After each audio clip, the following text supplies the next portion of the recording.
ఇక అప్డేట్స్ చూద్దాం. దేశ రాజధాని ఢిల్లీలో కురుస్తున్న భారీ వర్షాలు తీవ్ర ప్రభావం చూపుతున్నాయి. వాయవ్య ఢిల్లీలోని రోహిణి సెక్టార్ 16లో బుధవారం సాయంత్రం 4 అంతస్తుల భవనం కుప్పకూలింది. ప్రమాద సమయంలో భవనంలో నిర్మాణ పనులు జరుగుతున్నట్లు సమాచారం. శిథిలాల కింద కొందరు చిక్కుకుని ఉండవచ్చని అధికారులైతే అనుమానిస్తున్నారు. సమాచారం అందుకున్న అగ్నిమాపక పోలీసు బృందాలు వెంటనే ఘటనా స్థలానికి చేరుకుని సహాయక చర్యలు చేపట్టాయి. ప్రస్తుతం శిథిలాలను తొలగిస్తూ గాలింపు చర్యలు కొనసాగుతున్నాయి.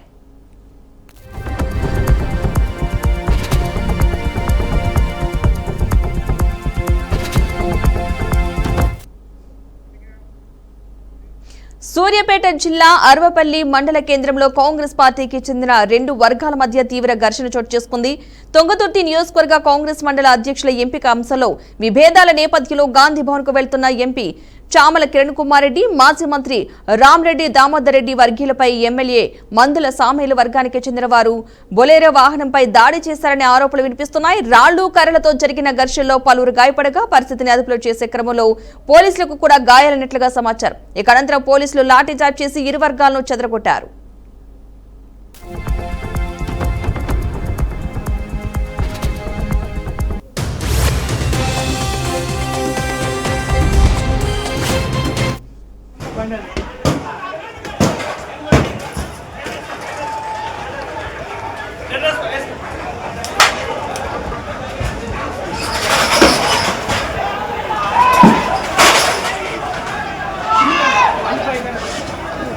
ఏ చక్కదనం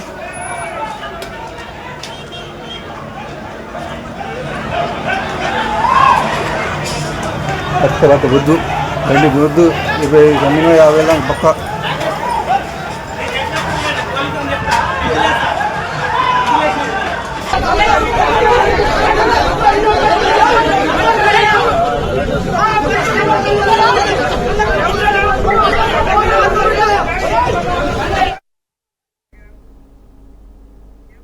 బీఆర్ఎస్ నేత హరీష్ రావు వ్యాఖ్యలకు కాంగ్రెస్ ఎమ్మెల్యే జగ్గారెడ్డి కౌంటర్ ఇచ్చారు. కాళేశ్వరం ప్రాజెక్టును నిర్వహించింది బీఆర్ఎస్ ప్రభుత్వమేనని, మేడుగడ్డ కుంగిపోవడానికి బాధ్యత కూడా వారిదేనని అన్నారు.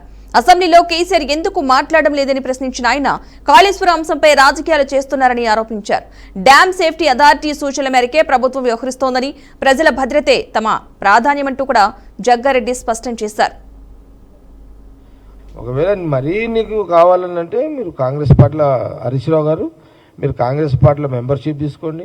అప్పుడు మీరు మెంబర్షిప్ తీసుకున్న తర్వాత ముఖ్యమంత్రి రేవంత్ రెడ్డి గారు, అప్పుడు ఉత్తమ్ కుమార్ రెడ్డి గారు ఏదన్నా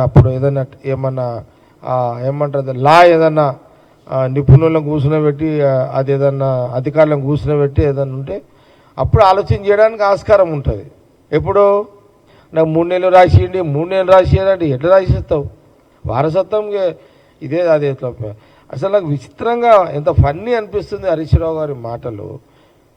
అంటే గవర్నమెంట్ ఒక 2.5 ఏళ్లలో వాళ్ళ గవర్నమెంట్ లేకపోయేసరికి అసలు వాళ్ళ స్థిమితం కోల్పోయి ఏదో ఒకటిగా మాట్లాడాలి, తొందరగా ఏదో వీళ్ళని బ్లేమ్ చేయాలి. కాంగ్రెస్ గవర్నమెంట్ని, సీఎం రేవంత్ రెడ్డిని, ఉత్తమ్ రెడ్డిని బదలాం చేయాలనేది ఒక కార్యక్రమం పెట్టుకున్నట్టుగా ఇక్కడ కనబడుతున్నది. నాగర్ కర్నూల్ జిల్లా కేంద్రంలో భరోసా సెంటర్ను రాష్ట్ర బీసీ సంక్షేమ రవాణా శాఖ మంత్రి పొన్నం ప్రభాకర్ ప్రారంభించారు. బాలలు, మహిళలపై జరిగే వేధింపులు, హింస, లైంగిక దాడుల బాధితులకు ఒకే చోట చట్టపరమైన వైద్య, మానసిక సహాయ సేవలు అందించడమే భరోసా కేంద్రం లక్ష్యమన్నారు. ప్రతి బాధితుడితో మానవీయ దృక్పథంతో వ్యవహరించాలని అధికారులకు సూచించారు. భరోసా కేంద్రం ద్వారా అందిస్తున్న సేవలు, కేసుల పరిష్కారం, పునరావాస కార్యక్రమాలను జిల్లా SP doctor Sangram Singh G Patil మంత్రికైతే వివరించారు.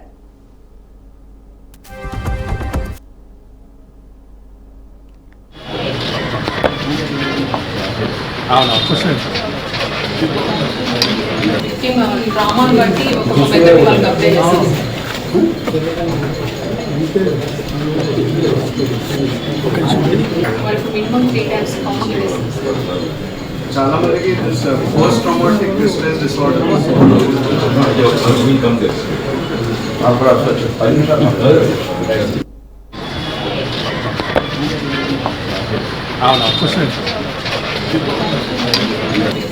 డ్రామాను బట్టి ఒక్కొక్క మెథడ్ వాళ్ళకి అప్లై చేస్తాం.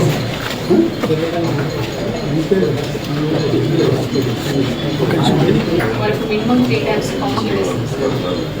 చాలా మందికి post traumatic stress disorder. Tirupati జిల్లా సత్యవేడు టీడీపీలో నెలకొన్న గందరగోళంపై తిరుపతి పార్లమెంటు టీడీపీ అధ్యక్షురాలు పనబాక లక్ష్మి స్పష్టత ఇచ్చారు. సత్యవేడు నియోజకవర్గ ఇన్ఛార్జిగా శంకర్ రెడ్డిని కొనసాగిస్తామని ఆమె ప్రకటించారు. ఎమ్మెల్యే ఆదిమూలంపై పార్టీ సస్పెన్షన్ కొనసాగుతున్న నేపథ్యంలో సస్పెన్షన్ ఎత్తివేతపై పార్టీ అధిష్టానం ఇప్పటివరకు ఎలాంటి నిర్ణయం తీసుకోలేదని తెలిపారు. పార్టీ నిర్ణయానికి అందరూ కట్టుబడి ఉండాలని కోరిన పనబాక లక్ష్మి ప్రభుత్వ పరంగా ఎమ్మెల్యేకు ప్రోటోకాల్ మాత్రమే ఉంటుందని చెప్పారు. నియోజకవర్గంలో పార్టీ కార్యక్రమాల నిర్వహణను శంకర్ రెడ్డి ఆధ్వర్యంలోనే కొనసాగించాలని కార్యకర్తలు, క్లస్టర్ ఇన్ఛార్జీలు, మండల నాయకులకు సూచించారు. ముఖ్యమంత్రి గారు ఏం చెప్పారంటే క్లియర్గా సత్తవేడికి కోఆర్డినేటర్ శంకర్ రెడ్డి గారే, ఈవెన్ ఆదిమూలం గారైనా కూడా ఈయనతో కలిసే పని చెయ్యాలి. రాలేదండి, రాలేదు. నాకేమి ఎత్తేసినట్టు నాకైతే ఏమి రాలేదు.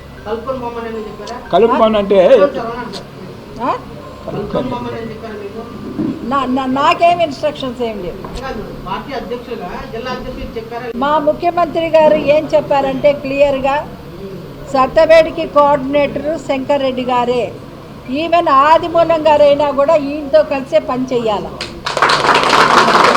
రాలేదండి, రాలేదు. నాకేమి ఎత్తేసినట్టు నాకైతే ఏమి రాలేదు.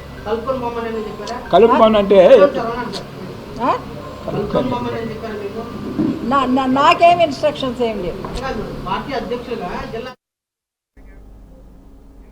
దివంగత ముఖ్యమంత్రి డాక్టర్ వైఎస్ రాజశేఖర రెడ్డి 77వ జయంతి సందర్భంగా వైఎస్ఆర్ కడప జిల్లా ఇడుపులపాయ ఘాట్ వద్ద ఏపీసీసీ అధ్యక్షురాలు వైఎస్ షర్మిలారెడ్డి నివాళులర్పించారు. వైఎస్ఆర్ కుటుంబం అంటే కోట్లాది ప్రజల కుటుంబమని, కేవలం 5 ఏళ్ల ముఖ్యమంత్రి పదవీ కాలంలోని అభివృద్ధి, సంక్షేమాన్ని ప్రతి గడపకు చేర్చారని వైఎస్ షర్మిలారెడ్డి అన్నారు. రైతుల కోసం ఉచిత విద్యుత్, రుణమాఫీ, జలయజ్ఞం, ఆరోగ్యశ్రీ, ఫీజు రియాంబర్స్మెంట్ వంటి పథకాలను అమలు చేసి లక్షలాది కుటుంబాలకు అండగా నిలిచారని కొనియాడారు. వైఎస్ఆర్ ఒక లెజెండరీ నాయకుడని, ప్రజల హృదయాల్లో ఆయనకు ఎప్పటికీ మరణం లేదని పేర్కొన్నారు. వైఎస్ఆర్ను నేటికీ స్మరించుకుంటున్న కోట్లాది తెలుగు ప్రజలకు రాజశేఖర రెడ్డి కుటుంబం తరపున ఆమె ప్రత్యేక కృతజ్ఞతలు తెలిపారు.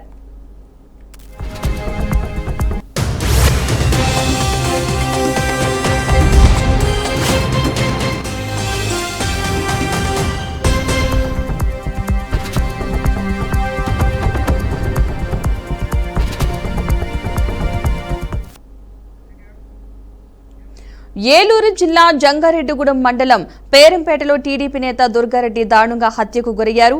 ప్రాణహాని ఉందని ముందే చెప్పినా పోలీసులు పట్టించుకోకపోవడం వల్లే ఈ హత్య జరిగిందని, ఇది పూర్తిగా పోలీసుల వైఫల్యమేనని చింతలపూడి ఎమ్మెల్యే సొంగ రోషన్ మండిపడ్డారు.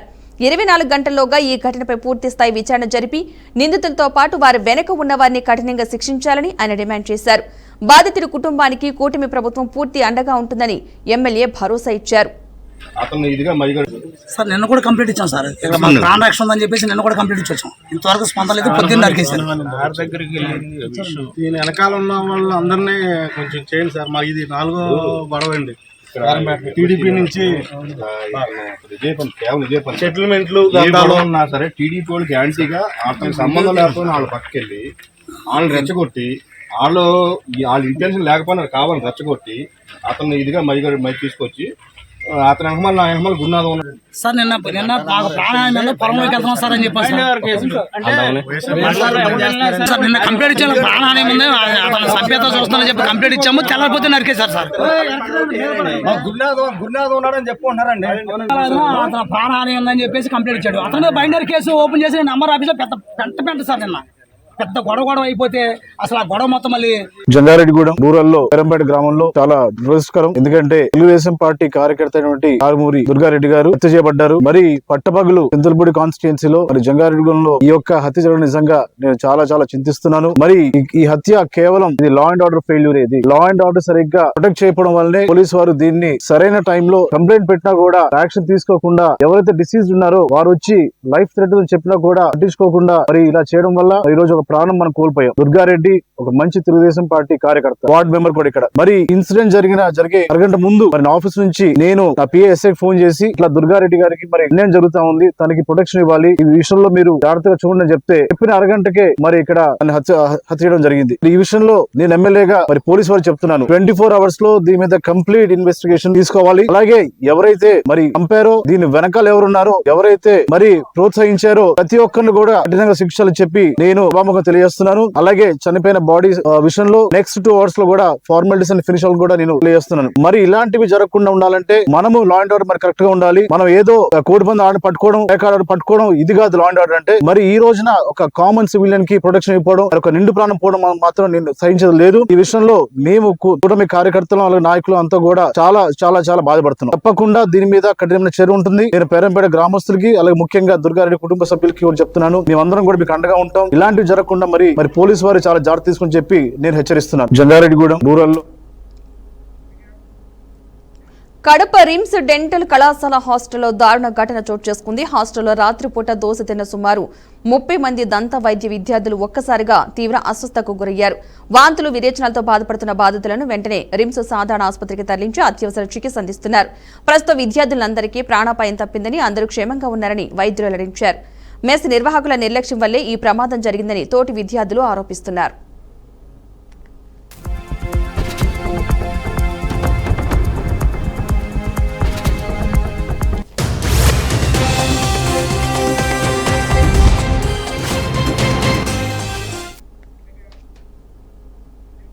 నిజామాబాద్ జిల్లా ఇందల్వాయి మండలం ఎల్లారెడ్డిపల్లి అటవీ ప్రాంతంలో చిరుతపులి హల్చల్ చేసింది.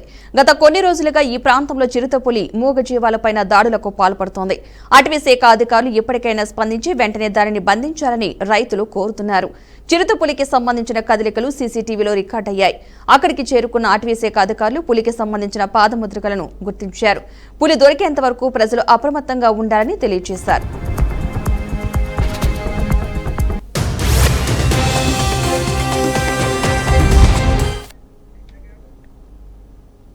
పెద్దపల్లి జిల్లా కేంద్రంలో కూనారం రైల్వే అండర్ బ్రిడ్జి నిర్మాణ పనులను భూ నిర్వాసితులు ఒక్కసారిగా అడ్డుకుని ఆందోళనకు దిగారు. రైల్వే ప్రాజెక్టు కోసం తమ భూములు తీసుకుని 4 ఏళ్లు గడుస్తున్నా ఇప్పటి వరకు నష్టపరిహారం చెల్లించలేదని బాధితులు తీవ్ర ఆవేదన వ్యక్తం చేశారు. తమకు రావాల్సిన పరిహారం పూర్తిగా చెల్లించిన తర్వాతే పనులు ప్రారంభించాలని డిమాండ్ చేస్తూ రైల్వే అధికారులకు వినతిపత్రం అందజేశారు. దీంతో అక్కడ కొంతసేపు పనులు నిలిచిపోగా సమస్యను ఉన్నతాధికారుల దృష్టికి తీసుకెళ్లి పరిష్కరిస్తామని అధికారులు హామీ ఇచ్చారు. రైల్వే అండర్ బ్రిడ్జ్ కింద మా భూమి పోతుంది. గత 4 సంవత్సరాలు అయితే మా భూసేకరణ జరిగి ఇంతవరకు మాకు ₹1 కూడా ఇవ్వలేదు. అందుకోసం ఈరోజు అందరం కలిసి పని ఆపుతున్నాం. రైల్వే పనులు ఆడుకుంటున్నాం. ఆర్డీఓ గారిని అడిగితే ఎంఆర్ఓ అంటారు, ఎంఆర్ఓ అంటే ఆర్డీ గారు అంటారు, లేకపోతే కలెక్టర్ని అడిగితే ఎమ్మెల్యే గారిని కలవాలని అంటున్నాను. మాకు ఇవ్వాలని కలిసి మా భూమిలో మా పని ఆపుతున్నాం. మాకు నష్టపరిహారం చెల్లించగానే పని స్టార్ట్ చేసుకుని అంటున్నాం. అంతే. గత 4 సంవత్సరాల నుంచి మాకు ₹1 కూడా రాలేదు. భూమి మాది మనిషికి 4 గుంటల భూమి పోతుంది. భూమి నోటీస్ ఇచ్చి కూడా దాదాపు 2 నెలలు దాటింది. నోటీస్ ఇచ్చి కూడా అదేంటంటే ఆల్రెడీ అమౌంట్ రాలే, గవర్నమెంట్ నుంచి అమౌంట్ రాలే. అమౌంట్ వచ్చినాకనే మీకు అమౌంట్ ట్రాన్స్ఫర్ చేస్తాం అంటారు. కానీ అది మరి ఎవరిని అడగాలి సార్ అంటే గవర్నమెంట్ మేము లెటర్ రాసినాం, అది ఎప్పుడు వచ్చే తెలియదు. అప్పుడు వచ్చినప్పుడే కొడతాం. అది 6 నెలలు కాబట్టి 3 నెలలు కాబట్టి సంవత్సరం కొట్టచ్చు. అమౌంట్ వచ్చినాకనే మీకు నష్టపరిహారం చెల్లిస్తాం అంటారు. డబ్బులు కూడా లేవంటారు. డబ్బులు కూడా అకౌంట్లో గవర్నమెంట్ ఆర్డీఓ అకౌంట్లో అమౌంట్ కూడా లేదంటారు. అది సార్ అమౌంట్ అప్పుడు మాకు 5,000, అప్పుడు 2022లో 5,800 గజం ఉండే, అది గవర్నమెంట్ వాల్యూ ప్రకారం. దాంతో ఇంకొక 5,800 అంటే 11,600 గజానికి ఇస్తాను చెప్పారు సార్. ఆ వాల్యూ కూడా ఇప్పుడు పెరిగింది సార్, డబుల్ అయిపోయింది. 17,200 రూపాయలు అయింది ఇప్పుడు వాల్యూ. ఆ కొత్త దానికి కూడా మేము అటాచ్ చేసినాం వాల్యూ. వాల్యూ ఇక్కడ గవర్నమెంట్ వాల్యూ ఎంత ఉందో అది కూడా అటాచ్ చేసినాం కాపీ. ఆ వాల్యూ ప్రకారం కూడా మాకు అమౌంట్ రావాలని మేము కోరుకుంటున్నాం. ఇది మా భూమి. నా పేరు కనకమల్లు నా పేరు. మాది గేట్ అవతల ఉన్నది భూమి. అయితే ఈ బ్రిడ్జ్ కింద తీసుకున్నాక మేము వచ్చి అన్ని అప్లికేషన్లు ఇచ్చినాము. మా ఆయన ఇప్పుడు 4 ఏళ్ళ బట్టి తిరిగి రిటైర్డ్ అయినాము. బైబాన్ చేసి ఆ పైసా అంతా అన్నీ పెట్టిండు. ₹1 కూడా మేము తినలే. ఇప్పుడు అందుకే హార్ట్ అటాక్ వచ్చి ఆయన చనిపోయాడు. తిరిగి ₹1 కూడా ఇస్తలేరు. ఏడికి ఎంఆర్ఓ ఆఫీస్కి పోమంటే ఆర్డీఓ ఆఫీస్కి పోమంటారు, మళ్ళీ రైల్వే వాళ్ళకి అడిగి పోమంటారు. ఇలా 3 దిక్కులా దింపుతారు మమ్మల్ని అటు ఇటు. మాదా 3 గుంటల దాకా పోతుంది. తిరిగి తిరిగి లాస్ట్ వచ్చి ఆయన హార్ట్ అటాక్ వచ్చింది. ₹1 కూడా మేము తినలే. రిటైర్డ్ అయిన పైసలు ఆయనే పెట్టిండు, చచ్చిపోయిండు. ఇప్పుడు 5 నెలలు అవుతుంది.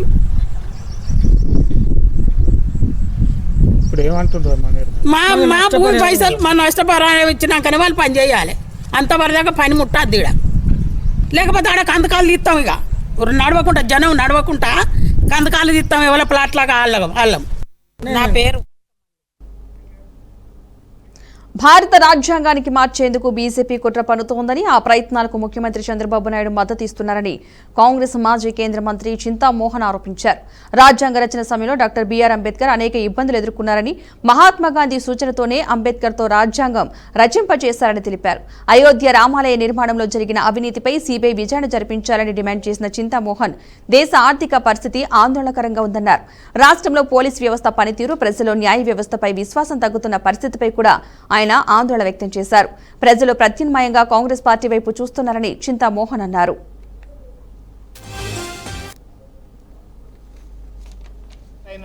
ఆ రోజు ప్రధానమంత్రి అయినటువంటి జవహర్లాల్ నెహ్రూ గారి దగ్గరికి ఆ రాజీనామా పత్రాన్ని ఆ అమ్మ తీసుకెళ్తే నెహ్రూ గారు చూసి ఇంగ్లీష్లో మాట్లాడిన దాన్ని తెలుగులో మీకు చెప్తాను. ఏమ్మా వచ్చారు అని నిలబడి ఆ అమ్మను ఆహ్వానిస్తూ ఏంటి చేతిలో కాగితం అని అడిగాడు జవహర్లాల్ నెహ్రూ గారు. అంబేద్కర్ గారి రాజీనామా పత్రం అని అనగానే చదివి ఆ 5 ముక్కలు టక్కని అక్కడికి చించేయడం జరిగింది జవహర్లాల్ నెహ్రూ, అప్పటి ప్రధానమంత్రి గారు, మొట్టమొదటి ప్రధానమంత్రి గారు. ఎందుకు ఆయన చించేశాడు, కూర్చోండమ్మా అని చెప్పి ఆయన చెప్పాడు. ఇది నా ఆలోచన కాదు, అంబేద్కర్ గారి చేత రాయించడం రాజ్యాంగాన్ని. నాకు మహాత్మా గాంధీ. వర్షాభావ పరిస్థితుల నేపథ్యంలో రైతులు అప్రమత్తంగా ఉండాలని ప్రొద్దుటూరు టీడీపీ ఎమ్మెల్యే వరదరాజురెడ్డి సూచించారు. ఎల్నినో ప్రభావంతో ఏడాది వర్షపాతం తగ్గే అవకాశం ఉందని పేర్కొన్నారు. శ్రీశైలం, తుంగభద్ర, నాగార్జున సాగర్ జలాశయాలకు ఇంకా ఆశించిన స్థాయిలో నీరు చేరలేదని తెలిపారు. వర్షాల పరిస్థితిపై స్పష్టత వచ్చే వరకు రైతులు వరి నాట్లు వేయడంలో తొందరపడవద్దని ఆయన సూచించారు. కేసీ కెనాల్ నీటిపైనే ఆధారపడకుండా వర్షాధార పంటల సాగు వైపు మొగ్గు చూపాలని రైతులకు ఎమ్మెల్యే సూచించారు. ప్రస్తుత వాతావరణ పరిస్థితులు, నీటి లభ్యతను అంచనా వేసుకుని పంటల సాగుపై నిర్ణయం తీసుకోవాలని రైతులకు విజ్ఞప్తి చేశారు. రైతులందరూ వ్యవసాయ మొదలైంది కాబట్టి మేము మా పనులు తీసుకోవాలని, ఎరువులు కొనుక్కోవడము, జీలకర్రలు, పెసర్లు, రకరకాల పచ్చి రొట్టె ఎరువులు తీసుకుని పోయి చల్లుకోవడం జరుగుతుంది. కాబట్టి ఇప్పటి వరకు వర్షాభావ పరిస్థితులు ప్రభుత్వం కూడా ఆరుతైడు పైర్లు మాత్రం వర్షం వస్తే వేసుకునే దానికి అవకాశం ఉంటుంది. ఎప్పుడు తొందరపడదని ప్రభుత్వం కూడా పై చెప్తా ఉంది. కాబట్టి రైతుల యొక్క ఆశాజనకంగా అందరూ వస్తుందిలే, వచ్చేవానం పోయేవానం వస్తుంది, నీళ్ళు వస్తాయిలే, లేకపోతే కొంత లేటుగా నిజంగానే వస్తాయిలే అనే ఉద్దేశంతో రైతులు గ్రామీణ ప్రాంతాల్లో కొంచెం తొందరపోవడం జరుగుతుంది. కాబట్టి ఈ సంవత్సరం గత సంవత్సరాలతో మాత్రం అనుకోకుండా ఎల్నినో ప్రభావం వలన వర్షాలు చాలా తక్కువ ఉండేదానికి అవకాశం ఉండదని ప్రభుత్వం చెప్తా ఉంది. కాబట్టి రైతులు కేసీ కెనాలు, చాపాడు కెనాల్ రైతులందరూ కూడా ఆలోచించి తొందరపడి మీరు నాట్లు పోసుకొని వర్షాలు రాకపోయిన కారణంగా కెనాల్స్ నీళ్ళు రాకపోతే మనం ఇబ్బంది పడే పరిస్థితి ఉంటుంది. మీరు రైతులందరూ ఆలోచించాల్సిన విషయం ఏంటంటే వర్షం భారీ స్థాయిలో పడి శ్రీశైలము, తుంగభద్ర డ్యాంకు నీళ్లు వచ్చినప్పటికీ కూడా ఒకసారి పూర్తి రిజర్వాయర్ నిండితే ఒక వరి పంట పండడానికి అవకాశం ఉంటుంది. ఒకసారి రిజర్వాయర్ పూర్తి స్థాయిలో శ్రీశైలం నిండితే ఆ శ్రీశైలం నిండిన రిజర్వాయర్ నుంచి ఒక్క పంట మనం వరి పంట పండించుకునే దానికి అవకాశం ఉంటుంది. కాబట్టి గతంలో ఏదో వేస్తే మళ్ళీ రెండో పంట వేసే పరిస్థితి గత సంవత్సరాలలో 2-3 సంవత్సరాలు గత 2-3 సంవత్సరాల్లో ఉంటా ఉంది. కాబట్టి రైతులు తొందరపడి ఏదో నాట్లు పోయడమో, ఏదో పచ్చిరొట్ట కోసం ఎరువులు వేయడము, ఇవన్నీ రైతులందరూ వ్యవసాయ మొదలైంది కాబట్టి మేము ఏదో మా పనులు తీసుకోవాలని, ఎరువులు కొనుక్కోవడము, జీలకర్రలు, పెసర్లు, రకరకాల హైదరాబాద్ గచ్చిబౌలిలోని ఎఫ్సీఎల్ లేఅవుట్లో అక్రమ నిర్మాణాలపై వచ్చిన ఫిర్యాదుల నేపథ్యంలో Hydraa commissioner Ranganath, CMC commissioner Srujana పలు శాఖల అధికారులతో కలిసి క్షేత్రస్థాయిలో పరిశీలించారు. గతంలో కోర్టు ఆదేశాల మేరకు 2 సార్లు అక్రమ నిర్మాణాలను తొలగించినప్పటికీ రోడ్లు, పార్కుల కోసం కేటాయించిన స్థలాలను మళ్లీ ఆక్రమించి నిర్మాణాలు చేపడుతున్నారని ఫ్లాట్ యజమానులు అధికారుల దృష్టికి తీసుకొచ్చారు. అక్రమ కట్టడాలను పూర్తిగా తొలగించి లేఅవుట్లో రోడ్లు, పార్కులు ఏర్పాటు చేయాలని వారు డిమాండ్ చేశారు. ఫిర్యాదులను పరిశీలించిన అధికారులు సంబంధిత అంశాలపై నివేదిక సిద్ధం చేసి తదుపరి చర్యలు తీసుకున్నట్లు తెలిపారు.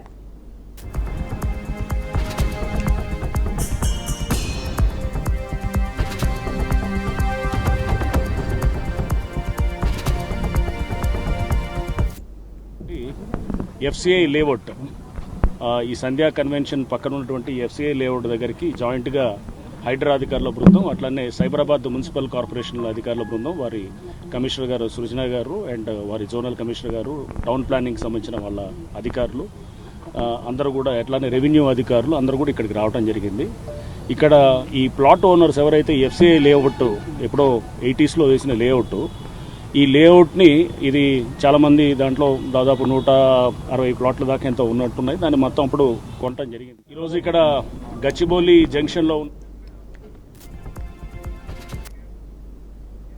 ఎన్టీఆర్ జిల్లా నూజివీడు మండలం లైన్ తండాలో తెలుగు మహిళా ఉపాధ్యక్షురాలు నాగమణి పురుగుల మందు తాగి ఆత్మహత్యయత్నానికి పాల్పడ్డారు. స్థానికంగా 3 వ్యక్తులు తనను నిత్యం వేధిస్తున్నారని, ఆ మానసిక ఒత్తిడిని తట్టుకోలేక ఈ నిర్ణయం తీసుకున్నట్లుగా ఆమె ఆరోపించారు. గమనించిన స్థానికులు వెంటనే ఆమెను నూజివీడు ప్రభుత్వ ఏరియా ఆసుపత్రికి తరలించగా చికిత్స అందిస్తున్నారు. మంత్రి పార్థసారథి ఆశీస్సులతో పార్టీ అభివృద్ధికి పనిచేస్తున్న తనను కొందరు ఉద్దేశపూర్వకంగా వేధిస్తున్నారని నాగమణి ఆవేదన వ్యక్తం చేశారు. తనకు రక్షణ కల్పించారని, అలాగే తనపై వేధింపులకు పాల్పడుతున్నారని ఆరోపిస్తున్న 3 వ్యక్తులపై కఠిన చర్యలు తీసుకుని పార్టీకి దూరంగా ఉంచాలంటూ మంత్రి పార్థసారథి, విద్యాశాఖ మంత్రి నారా లోకేష్ ను కోరారు. మా పార్టీలో ఉన్న 3 నాయకులు నన్ను 4 నెలల నుంచి అనేక రకాలుగా ఇబ్బందులు పెట్టి అనుకోవడని బూతులు అసభ్యకరంగా మాట్లాడుతూ అవమానిస్తున్నారు. ఎందుకు ఇట్లా అవమానిస్తున్నారు అని అడుగుతుంటే కొట్టడానికి కూడా వెనకాడట్లేదు. చావు ఏంటి అని చెప్పేసి అనేక రకాలుగా ఇబ్బందులు పెడుతున్నారు. ఏం చేయాలో నాకు ఏం చేయాలో తోచని పరిస్థితిలో ఇంత కష్టపడి కూడా ఎన్ని అవమానాలు పడాలా అనే ఆలోచనతో నేను